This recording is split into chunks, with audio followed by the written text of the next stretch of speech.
ज्ञान तिमिरान्धस्य ज्ञानाञ्जन शलाकाय चक्षुरुन्मीलितं येन तस्मै श्रीगुरवे नमः। वाञ्छाकल्पतरुभ्यश्च कृपा सिन्धुभ्येव च पतितानां पावनेभ्यो वैष्णवेभ्यो नमो नमः। जय श्री कृष्ण चैतन्य प्रभु नित्यानंद श्री अद्वैत गदाधर शिवासादि गौर भक्तवृंद। हरे कृष्णा कृष्ण कृष्ण हरे हरे राम राम राम हरे हरे। तो हरे कृष्णा एवरीवन। और आज का स्टार्ट करते हैं।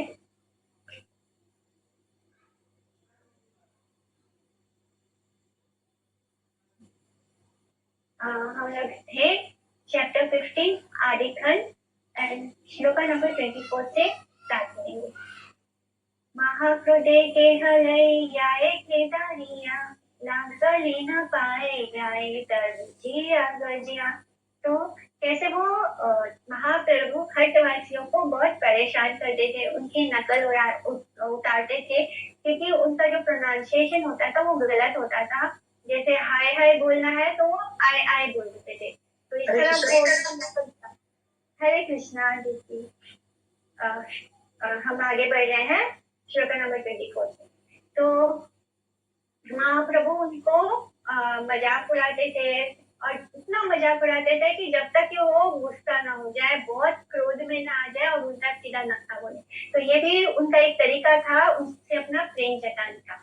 और हट्टवासी जी उनको ताना देते थे कि तुम किसके वंशज हो। यानी वो भी एक्चुअली में हट्टवासी है, क्योंकि उनके जो माता पिता है जगन्नाथ मिश्रा और तुलसी माता, इनका जन्म भी हट्ट देश में हुआ था। तो इस तरह उनका जो पूर्वज है वो सभी हट्टवासी ही है। तो इस तरह वो भी उनको जवाब देते थे। और महाक्रोध में कोई तो जब उनको बहुत क्रोध आ जाता था तब कोई तो प्रभु को दूर तक खदेड़ कर ले जाता था, यानी उनको मारना शुरू कर देते थे। परंतु जब प्रभु हाथ नहीं आते तो वह तर्जन गर्जन करता रहता, वहीं से गरजता रहता और उनको उल्टा सीधा बोलता रहता वहां पे खड़ा होके। तेहा वधरिया खोजा शिका दारस्थाने लैया याए महाकृति धरिया देवाने। तो कभी कोई प्रभु को पकड़कर शिकदार के पास पहुंचा देता है, तो कभी कोई उन्हें पकड़कर न्यायालय में ले जाता। तो इस तरह शिकदार यानी फारसी शब्द है। मुसलमानों के शासन काल में शांति रक्षक, राज कर्मचारी की विशेष अथवा सेना अध्यक्ष अथवा सिक्का बादशाही मुद्रा दार खजांची, इन सबको शिकदार कहा जाता था।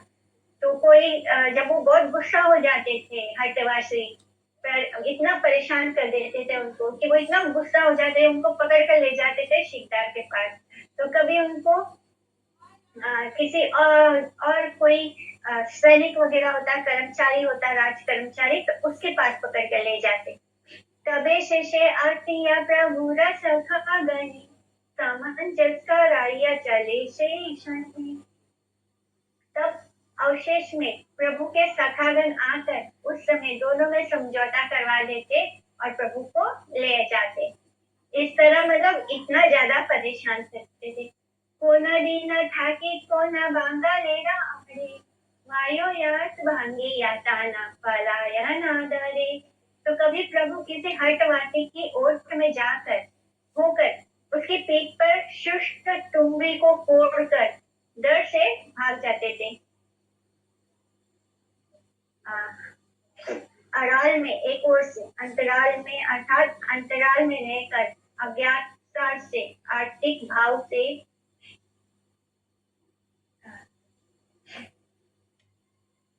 तुम्बी को फोड़कर मैंने मटका होगा, जिसको मिट्टी का घड़ा होगा, उसको ही तुम्बी बोलते हैं।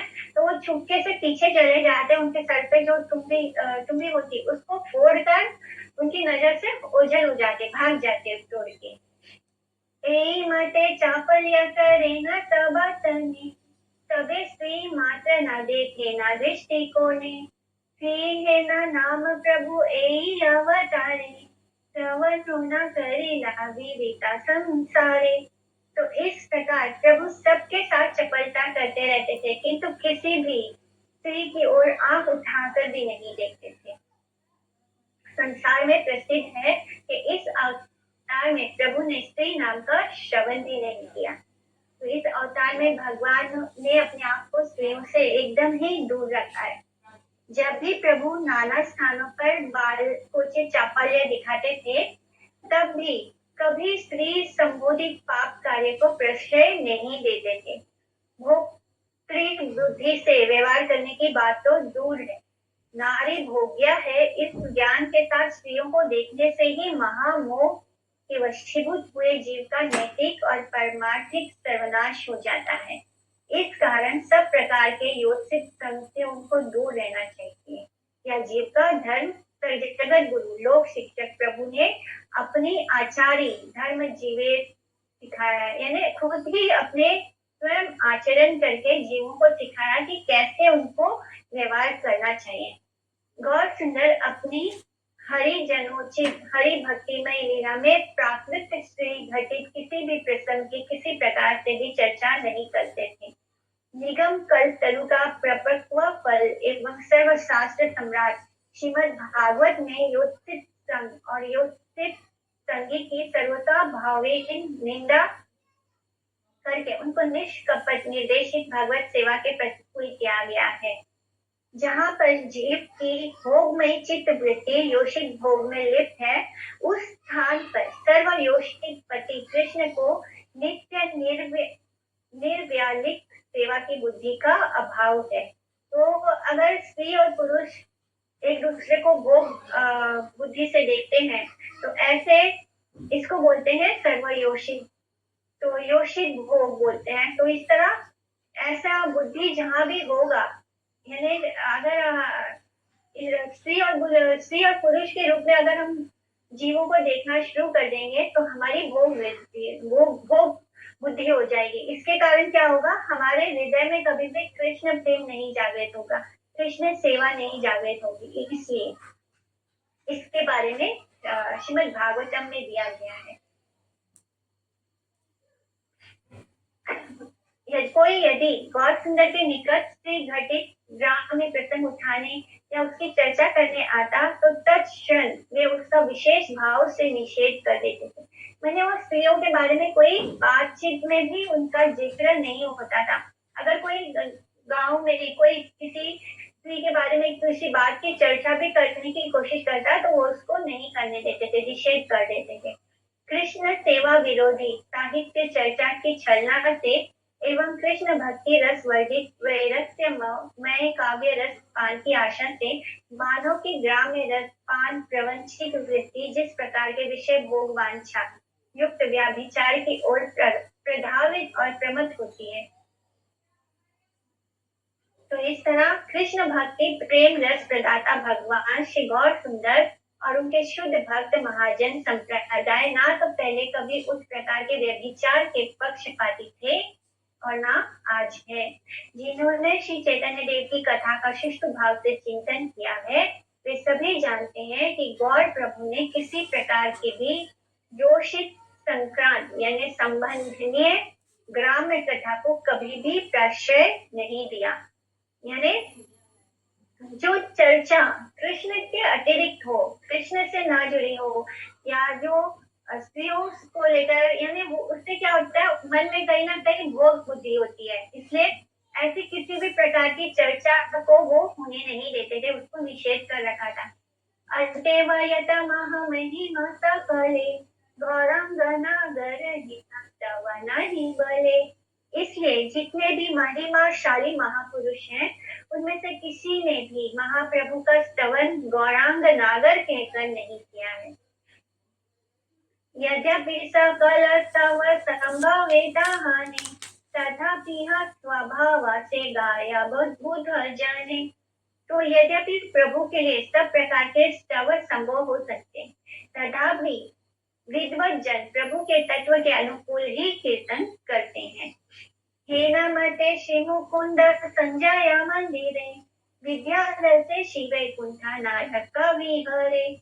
तो इस प्रकार श्री वैकुंठ नायक प्रभु श्री मुकुंद संजय के घर विद्यारस में विहार किया करते थे। इसलिए प्रभु की नित्य सिद्ध स्तुति करता महाजन संप्रदाय और उसके निष्कपट अनुगत जन जो उनकी स्तुति का कीर्तन गान या पाठ करते रहते हैं, उन्होंने कभी किसी प्रकार से भी गौरांग महाप्रभु को अवैध भाव युक्त नागर नाम से अभिहित करके उनकी महिमा का गुणगान नहीं किया है। वे ना आज ऐसा कर रहे हैं और ना भविष्य में करेंगे। यद्यपि गौर सुंदर ही प्राकृत और अप्राकृत राज्यों की सब प्रकार की नारियों के एकमात्र विषय ब्रजेंद्र नंदन है, तब भी कृष्ण की इस गौर लीला में नागर रूप से उनकी महिमा का प्रचार या श्रवण करने में कोई भी भीति नहीं है, नींव नहीं है। तो भले ही वो कृष्ण है और ब्रजेंद्र नंदन है, इस रूप में हर नारी हर स्त्री कौन हो गई, उनकी वाइफ ही हो गई। तो क्योंकि वो साक्षात भगवान है और जगतपति है, लेकिन फिर भी गौर लीला में वो इस रूप में नहीं है, इसलिए उनको नागर कह के उनकी स्तुति का गान नहीं किया गया है। उन्हें नागर जो होता है वो स्त्री के संबंध में होता है, यानी वो स्त्री के पति हैं इस संबंध में होता है। इसलिए जब भी हम श्री गौरांग महाप्रभु की कोई स्तुति सुनते हैं तो उसमें नागर कह के उनको नहीं संबोधित किया जाता है। ऐसा करना गौर से कृष्ण सेवा के अर्थात सिद्धांत के नितांत विरुद्ध है। गोपीजन वल्लभ ब्रजेंद्र नंदन कृष्णचंद्र ही संभोगरस्त विग्रह है। कृष्ण की गौर लीला स्वभावतः विप्रलंभमयी है, इसलिए जो भी बुद्धिमान निष्कपट गौर भक्त हैं वे प्रभु की विद्या विलासिता आदि लीला में निखिल वैद भक्त्याश्रित गण के सेव्य विग्रह अर्थात वैकुंठपति श्री नारायण को एवं दीक्षा ग्रहण लीला भी नयनांतर प्रभु की विप्रलंभ सात्विका मध्य और अंत्य लीला के मूल में आश्रय विग्रह के कृष्ण वांछा पूर्ति में महाभाव को विपर्यस्त करके उनको अन्य प्रकार से अर्थात संभोग रस के पुमना कल्पित नायक रूप से स्थापित करके गौर भागी भोगी होने के लिए व्यस्त नहीं होते हैं। सिंपल में इसका मतलब भी है कि जो प्रभु के भक्त हैं उनको वो लोग कभी भी श्री गौर हरि को इस रूप में नहीं बताते, क्योंकि वो इस तरह नहीं थे। उन्होंने अपने पूरे गौर लीला में कभी किसी स्त्री की तरफ देखा भी नहीं है, कभी किसी स्त्री के साथ हाथ परिहास नहीं किया है, इसलिए उनको नागर कह के भी संबोधित नहीं किया गया है किसी भी स्तुति में। ना ही उनके अंदर ऐसी कामुक भावना है, ना कामुकी के रूप में उनको सजाने के लिए तत्पर होकर अपनी दुर्बुद्धि का निर्बुद्धि का ज्ञापन मात्र करते।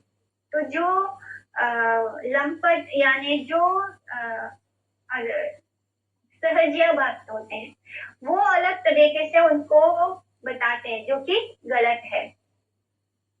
प्रभु की आचार्य लीला में ग्राम्य वार्ता का श्रवण कीर्तन प्रभु के प्रचार और स्वभाव के नितांत विरुद्ध है, परंतु कृष्ण लीला में जिस प्रकार अप्राकृत संभोग रस का यानी अप्राकृत यानी ट्रांसेंडेंटल रूप में उनका जो संभोग रस का अभिनय नित्य वर्तमान रहता है, गौर लीला में उसी प्रकार संभोग के स्थान पर चिन्मय विप्रलंभ रस की नित्य अवस्थिति है।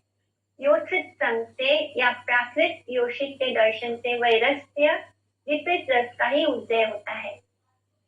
उसमें भावना वर्तमान के अतिरिक्त शुद्ध तत्वोज्जल हृदय में सर्वतो भाव से आस्वादन के योग्य चिन्मय रस का अधिष्ठान नहीं है, परंतु बद्ध जीव के तमोगुण हृदय में उसके विपरीत जड़ भोग का ही व्यापार निहित है।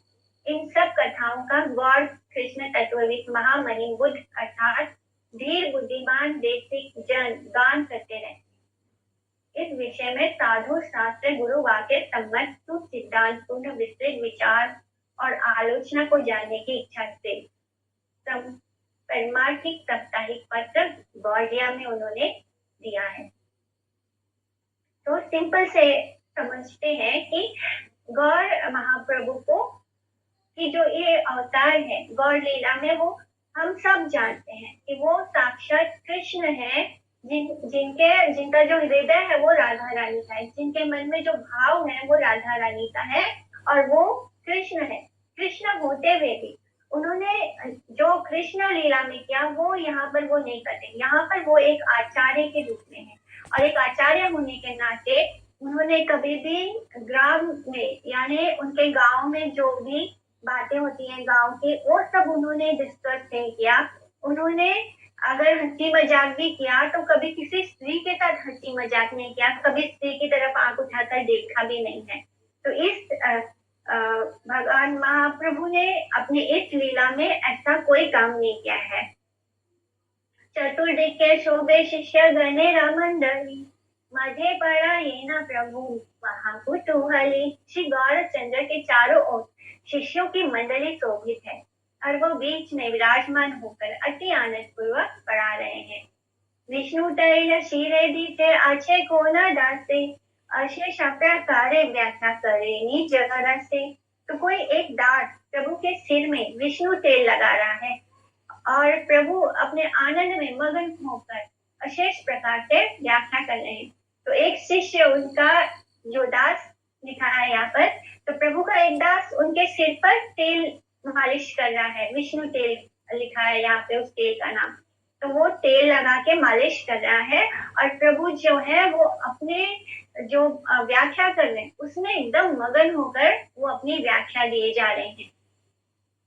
उषा काले हैते दुई प्रहरावधि, पढ़ाइया गंगा स्नाने चले गुना निधि। तो उषा काल से लेकर मॉर्निंग से लेकर 2 प्रहर तक गुण प्रधान प्रभु गुण निदान प्रभु पढ़ाया करते थे, फिर गंगा स्नान करने के लिए चले जाते थे। तो सुबह आते, सुबह से जो पढ़ाना शुरू करते, दोपहर तक पढ़ाते रहते, उसके बाद वो गंगा स्नान करने चले जाते थे। निशारे अर्धे का ए मता प्रतिदिने, पढ़ाए न चिंताए न सवारे अपने। तो इस प्रकार महाप्रभु प्रतिदिन आधी रात तक सब शिष्यों को शास्त्र पढ़ाते एवं चिंतन करते रहते। तो इस तरह वो गंगा स्नान से आने के बाद फिर उनको पढ़ाते और आधी आधी रात तक बैठ के अपने शिष्यों को शास्त्र पढ़ाते और चिंतन करते रहते। तो सारा समय वो विद्या नहीं थे, यानी विद्या विलास लीला उनकी चलते रहती, वो सिर्फ अपने शिष्यों के साथ यही सब शास्त्रों का ज्ञान बांटते और उसी में चिंतन करते रहते। अतएव प्रभु स्थाने वर्षे का प्रणीया, पंडिता न सभी सिद्धांत जानिया। इसलिए प्रभु के निकट 1 वर्ष ही पढ़कर सब शिष्य समस्त सिद्धांतों को जानकर पंडित हो जाते थे, यानी किसी को भी ज्यादा समय नहीं लगता था। इस तरह पढ़ाते थे, इतने मग्न होकर पढ़ाते थे कि जो शिष्य है वो 1 साल 1 वर्ष में ही एकदम सब पंडित बन जाते, उनको सभी सिद्धांतों की अच्छी तरह से जानकारी हो जाती। महाप्रभु गौर सुंदर ही सत्य सिद्धांत के एकमात्र उपदेशक शिरोमणि है। उन्होंने भागवत भक्ति के मुलाकात समस्त सिद्धांतों का अनुमोदन किया है। अन्य पक्ष से जगत जिन सिद्धांत शिरोमणि को नहीं जानता था, उन्हें भी प्रभु ने पामरों तक सबके लिए सहज प्राप्त किया। तो जो चीज बहुत मुश्किल थी, शास्त्रों को के बारे में सब कुछ बता देना किसी भी शिक्षक के लिए इतना आसान नहीं था, लेकिन महाप्रभु जो है वो ही सब सिद्धांतों के उपदेशक शिरोमणि है। इसलिए उन्होंने इस तरह इतनी आसान भाषा में सबको, जिनके बारे में किसी को पता भी नहीं था, उनको भी सब कुछ इतना आसानी से उनको बता दिया है। इतने सहज ही उनको इस शास्त्र का ज्ञान प्राप्त करवा दिया। उनके सिद्धांत में तीनों ही भूमिकाओं में श्री सनातन गोस्वामी का भक्ति सिद्धांत आचार्यत्व, उनके अनुगत श्री रूप गोस्वामी का अभिधेय आचार्यत्व एवं जीव गोस्वामी द्वारा उनकी परिपुष्टि समग्र गौड़ीय वैष्णव की उपास्य वस्तु ही है। श्री रूपानुग्वर श्रीदास गोस्वामी की यह सुसिद्धांत भित्ति मूल निगुण भजन प्रणाली ही वृंदा विपिन की सुरम्य लतिका है। प्रभु के निकट जो व्यक्ति 1 वर्ष भी सिद्धांत श्रवण करने का सुयोग्य सौभाग्य प्राप्त करते थे, अक्षर ज्ञान उनको कभी भी अधोक्षक सेवा से वंचित नहीं कर सकता था। इस तरह उनको एक ही मैंने जो 1 साल भी उनके साथ रहता और उनसे उस सिद्धांत को श्रवण कर लेता, फिर वो ज्ञान उसके लिए हमेशा के लिए हो जाता, कभी भी उनसे ओझल नहीं होता। हे नमते विद्यारते आचे न ईश्वर विवाहेरा कार्य सच्ची चिंते निरंतर। तो इधर प्रभु इस प्रकार विहार में मस्त थे, उधर सच्ची देवी उनके विवाह कार्य की चिंता में निरंतर डूबी रहती। तो अब माँ सच्ची को उनके विवाह की चिंता होने लगी, क्योंकि जो उनका पहला विवाह हुआ था उसमें उनको लक्ष्मी प्रिया को बहुत जल्दी वो उनको छोड़कर चली गए हैं अकेले। तो इसलिए सच्ची माता को लगता है कि अब इनका विवाह कर देना चाहिए दोबारा से। सर्वनवद्वीपे सच्ची नीरावधि मने पुत्रे रक्त दृश्य कन्या चाहे अनुशने। सची देवी मन ही मन प्रतिपल निरंतर संपूर्ण नवद्वीप में पुत्र के सादृश्य कन्या की चाहना किया करती थी, यानी कोई उनके लायक हो, ऐसा परफेक्ट मैच हो, इसकी वो अपेक्षा करती थी। और पूरे नवद्वीप में वो ढूंढते रहते थे कि कोई तो होगी जो उनके निमाई के साथ मैच कर सके। नवद्वीपे वैसा महाभाग्यवान दयाशील स्वभाव श्री सनातन नाम कैतव उदार परम विष्णु भक्त अतिथि सेवने उपकारिरत सत्यवादी जितेंद्रिय महावंश जान परवीराज पंडित सर्वत्र विख्यात व्यवहारेण परम संपन्न एक जन अनायासे अनेकेरा करेना पोषण। तो उसी नवद्वीप में एक महाभाग्यवान बहुत ही दयाशील स्वभाव वाला श्री सनातन नाम के विप्र ब्राह्मण निवास करते। वे छल कपट से दूर थे, एकदम छल कपट नहीं था उसके अंदर, बहुत उदार थे, बहुत दान पुण्य करते थे, परम विष्णु भक्त थे, अतिथि सेवन तथा परोपकार में रत एवं सत्यवादी थे, जितेंद्रिय थे, जितेंद्रिय माने जिन्होंने अपनी इंद्रियों को अपने वश में रखा है, और महान वंशज में उत्पन्न थे। तो उनके जो पूर्वज थे वो बहुत ही महान थे। वे राज पंडित नाम से विख्यात थे। व्यवहार कुशलता में वे अद्वितीय व्यक्ति थे। साथ ही व्यवहार कुशलता माने जो भी उनसे मिलता उसको उनसे मिलकर बहुत खुशी होती, एंड उन्हें पता है किसके साथ किस तरह व्यवहार करना है, किस तरह बातें करनी है।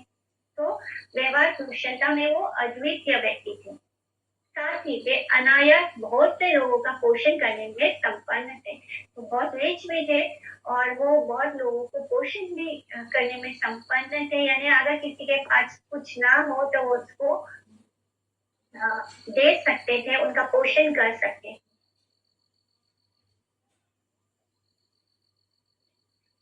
दयाद्र स्वभाव सनातन मिश्रा नाना सद्गुण राशि से विभूषित थे। वे किसी प्रकार का छल नहीं जानते थे, परम वैष्णव थे। इसके अतिरिक्त वे अतिथि सेवा, परोपकार व्रति, सत्यानुरक्त, इंद्रिय संयमी, उच्च कुलोद्भूत एक महाविचार से संपन्न ब्राह्मण थे। समग्र नवद्वीप में उनको राजपंडित नाम से वो प्रसिद्ध थे। व्यवहारिक, लौकिक, सामाजिक दृष्टि से भी वे एक महान संपत्तिशाली, धनी, समृद्धिवान व्यक्ति थे। इस कारण अनायास ही बहुत से लोगों का लालन पालन और भरण पोषण करते थे।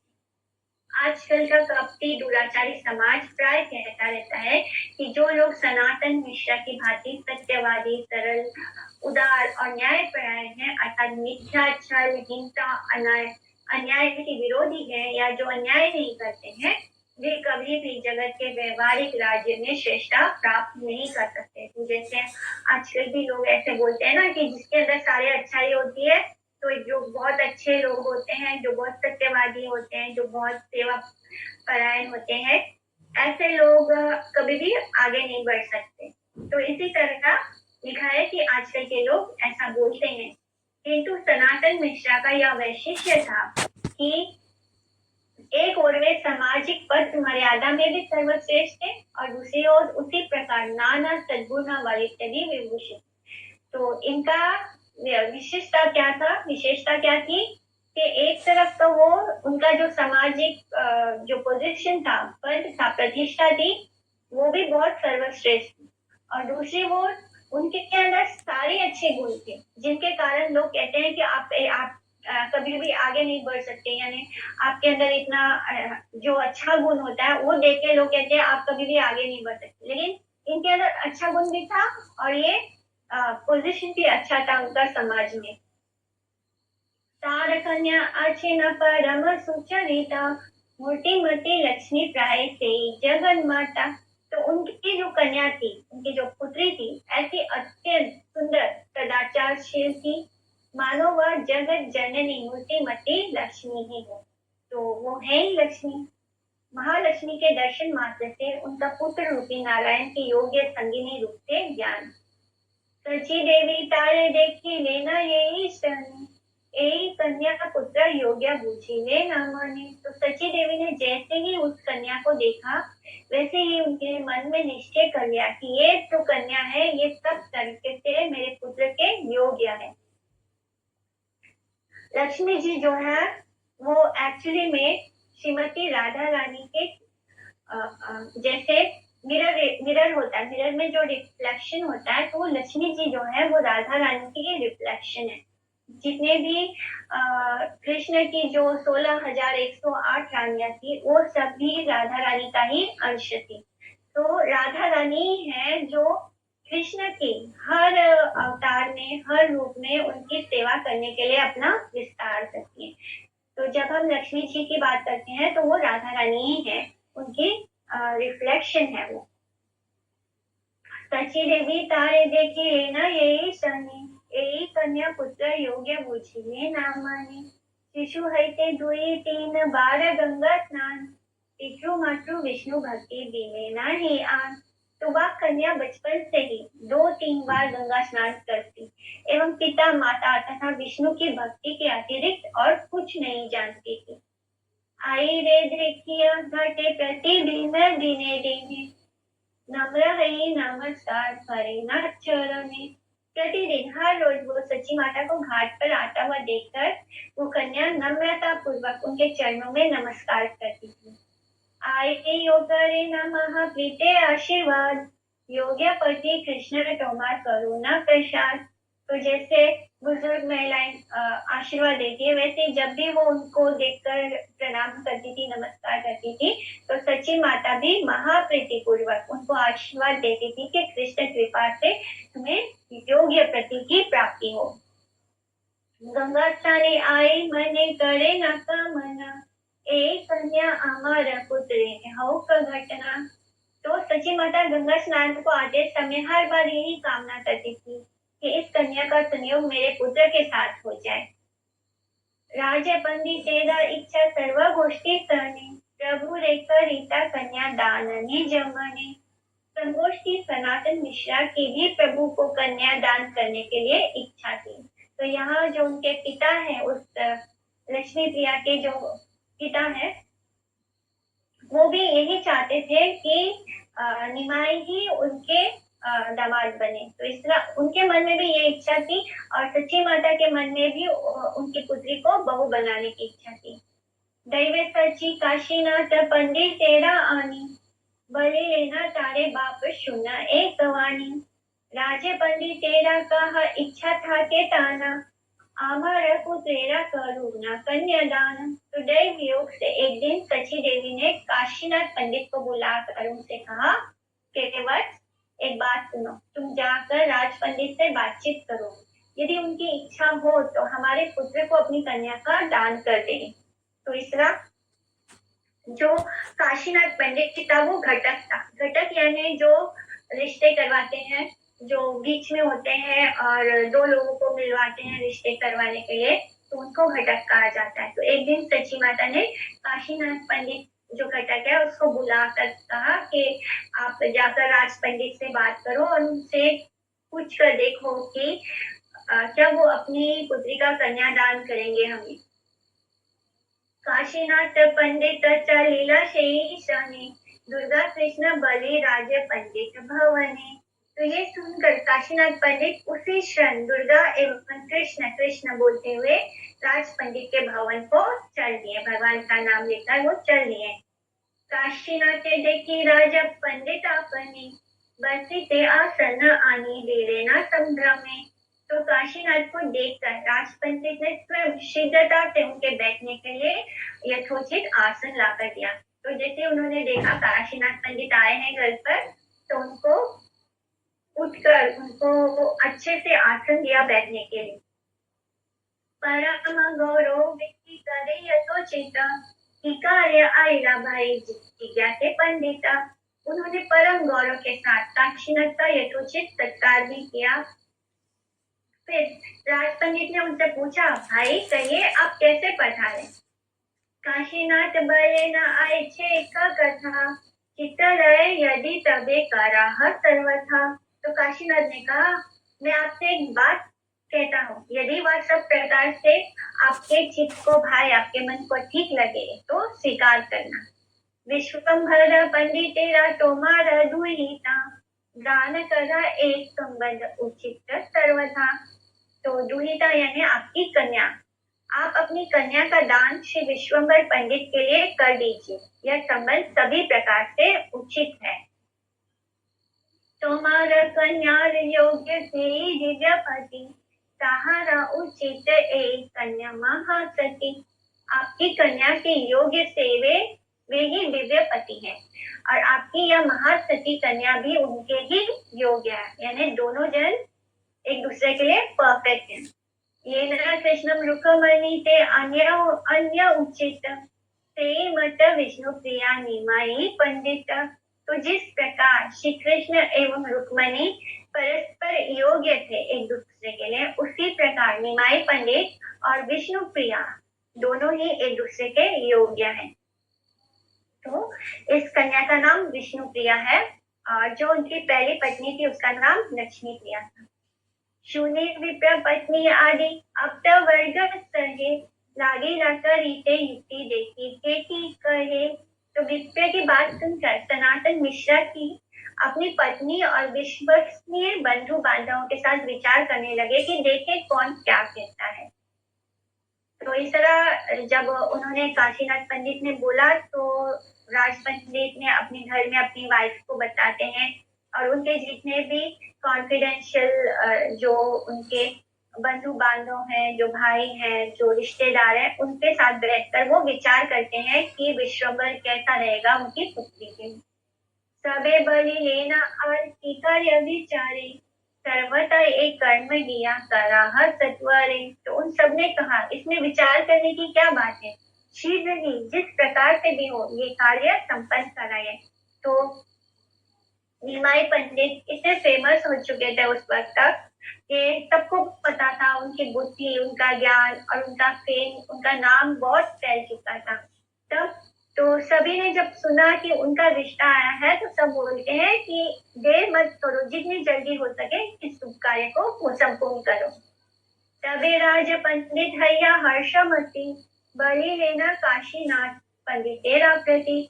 तब राज पंडित श्री सनातन मिश्रा चित्त में अत्यंत प्रसन्न होकर काशीनाथ पंडित से बोलते हैं, विश्वंभरा पंडितेरा करे कन्यादान करी सर्वथा विद्या इतने नहीं आन। तो हे विप्रवर, मैं अवश्य श्री विश्वंभर पंडित को अपनी कन्या दान में दूंगा, इसमें अन्यथा नहीं है, यानी और कोई यही मैं जरूर करूंगा। भाग्य थके यदि सर्व वंशेरा आमार तबे ही न सुसंबन हईवे कन्या। तो यदि हमारे सारे वंश का सौभाग्य होगा, तभी इस कन्या का यह सुंदर संबंध हो पाएगा। चला तुम्ही यथायाई कहा सर्व कथा आम्ही पुनः दड़ाई करेगा सर्वथा। तो अब आप जाइए और वहां जाकर सब बात बता दीजिए, मैं पुनः दृढ़ता पूर्वक कहता हूँ क्या यह संबंध अवश्य करूंगा। यानी एक बात कुछ नहीं है, मैंने उन्हें निमाई से अपनी पुत्री का विवाह करवाना है और ये पक्का है। सुनिया संतोषे काशीनाथ मिश्वर सकल नीला आशीष सचिरा गोचर। तो सनातन मिश्रा की बात सुनकर मिश्रवर काशीनाथ बड़े प्रसन्न हुए और सची देवी के सामने पहुंचकर उन्हें सब बातें कहकर सुनाई। कार्य सिद्धि सुनी आई संतोष हरिला सकल उद्योग तबे करीते लागिला। तो कार्य सिद्धि को सुनकर, यानी जो उनकी इच्छा थी वो उन्हें पूरी होती हुई दिखाई दी, तो कार्य सिद्ध हो गया उनका। ये सुनकर सच्ची माता बहुत प्रसन्न होती है और उसके अनुसार वो सब कार्य करने में जुट गई, यानी विवाह की तैयारी करने में जुट जाती है। प्रभु विवाह सुनी सर्व शिष्य गण, सबे हैला अति परम आनंद मना। तो प्रभु के विवाह का समाचार सुनकर सभी शिष्यों का मन अतिशय भाव से परम आनंदमय हो गया। प्रथमे बलिला बुद्धिमंत महाशय, मोर भार ए विवाह यत लागे में। तो बुद्धिमंता खान महाशय पहले ही कह उठे, जैसे उन्होंने सुना उनके विवाह के बाद वो तुरंत उठकर बोलने लगे कि इस विवाह में जितना भी व्यय होगा, जितना भी खर्च होगा, उस सबका भार मैं वहन करूंगा, यानी वो मैं करवाऊंगा। बुद्धिमंता खान प्रभु के प्रतिवेशी और एकांत अनुगत धनी भक्त विप्र चैतन्य वे अति प्रिय बुद्धिमंत खान, आजन्म आज्ञाकारी तेहो सेवक प्रधान। तो चैतन्य चरितमृत में आता है कि वो चैतन्य महाप्रभु के बहुत ही प्रिय भक्त थे बुद्धिमंता खान, और आज जन्म अपने पूरे जीवन उन्होंने उनकी सेवा की है और उनका सेवक प्रधान कहा गया है। द्वितीय बार प्रभु के विष्णु प्रिया देवी के साथ विवाह उपलक्ष्य में वर रूपी प्रभु के पक्ष में रहकर समस्त प्रकार का विवाह वहन किया उन्होंने। मुकुंद संजय बले सुन सखा भाई, तुम्हारा सकल भार मोर किछु नाई। तो मुकुंद संजय ने कहा कि हे भाई सुनिए, क्या सब भार आप ही उठा लेंगे, मुझे कुछ भी नहीं उठाने देंगे। तो बुद्धिमंदा खान ने कहा कि मैं सारा खर्च उठाऊंगा। तो मुकुंद संजय कहते हैं बुद्धिमंदा खान को कि सारा आप ही करोगे, हमें नहीं करने दोगे। तो बुद्धिमंदा खान बले सुंदर सखा भाई, वामनीय सज एवी वा किछु नाई। एवी वा पंडितेरा कराई वहेना, राजकुमारेरा मता लोके देखाएना। तो बुद्धिमंदा खान ने कहा कि भाई सुनिए, यह विवाह दरिद्र ब्राह्मणोचित साधारण भाव से नहीं होगा। मैं निमाई पंडित के इस विवाह को ऐसा कराऊंगा जैसे राजकुमार का विवाह होता है, जिसको सब लोग देखेंगे। तबे सबे मिली शुभ दिन शुभ शनि, अधिवर्ष लग्न करी लेना हर्ष मनी। तब सबने मिलकर शुभ दिन एवं शुभ क्षण में प्रसन्नता पूर्वक आदिवास लग्न का आयोजन किया। और बड़ा बड़ा चंद्र तप सब तंगईला, चतुर्दिके रुई लेना कदली आनिया। पूर्ण घट दीप धान्य दधीस अमृतान, यते कमंगल द्रव्य आछाए प्रचार। सकला एकत्र आणि करी समुच्चया, सर्वभूमि करी लेना आलिपनामया। तो इस तरह यहाँ पर बुद्धिमता खान लिखा है। तो उस समय जो लोग मुस्लिम गवर्नमेंट में काम करते थे, तो उनको एक नाम दिया जाता था, उनको मुस्लिम नाम दे दिया जाता था। तो वो ब्राह्मण भी होते थे तब भी उनको ऐसा ही नाम दिया जाता था, जिसके कारण ये ब्राह्मण होने के बावजूद इनका नाम बुद्धिमता खान था। तो पहले सब बड़े बड़े शामियाने टंगवाए गए, फिर उनके चारों ओर केले के वृक्ष मंगवा कर रोपित किया गया और सुंदर सजावट होती है। फिर तत्पश्चात जलपूर्ण घट, दीप, धान, दही, आम्र पल्लव यानी आम के पत्ते आदि जितने मंगलिक द्रव्यों का प्रचलन है, उन सबको ला लाकर एक स्थान पर एकत्र किया गया और समस्त भूमि को